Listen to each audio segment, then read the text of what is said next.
Anyways, there's a lot of activists that are supposed to be here today because Punch represented our newspaper for resistance in the 90s. Yes. But in my particular way, I was a student union activist, as you all know, at the University of Lagos. And were it not for Punch newspaper and Vanguard, I probably wouldn't have graduated from the university. Yes, because we couldn't even get judges to hear our cases when we were expelled. And as you all know, I was expelled twice from the University of Lagos. I spent 6 years at the University of Lagos instead of the normal 4. But there's a particular story that none of you might have heard before. When I went to serve in the northern part of the country, particularly at Adamawa State. And I hope Stanley Yakubu also contributed to this book. When I went there, I finished my NYSC, and I was arrested and detained by the military under Abacha, that I was planning to overthrow the government with NYSC uniform. And please listen to this story.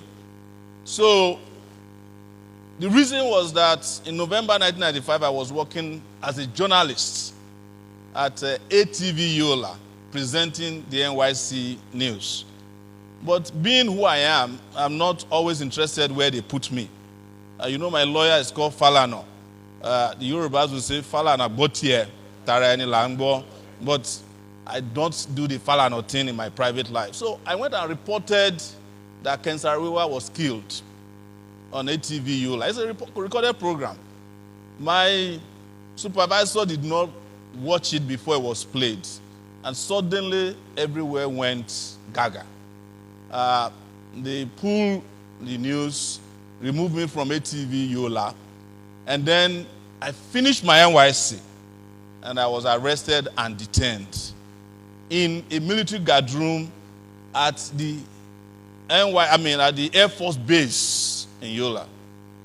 And it was only because Stanley reported that a copper is being detained that they didn't forget me inside the place. I would have died.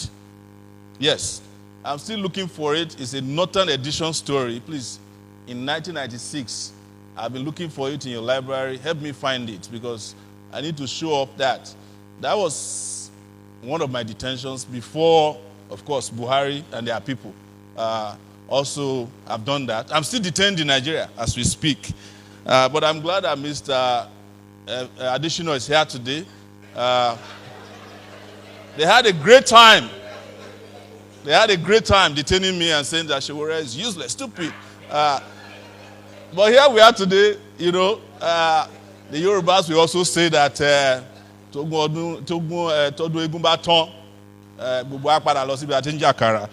for the Yorubas. But today, I was never given my NYSC certificate. I don't have an NYSC certificate as I stand in front of you. Never. But I don't need it anymore because I've served the country more than any copper. Thank you very much, Punch, for serving our country with great journalism.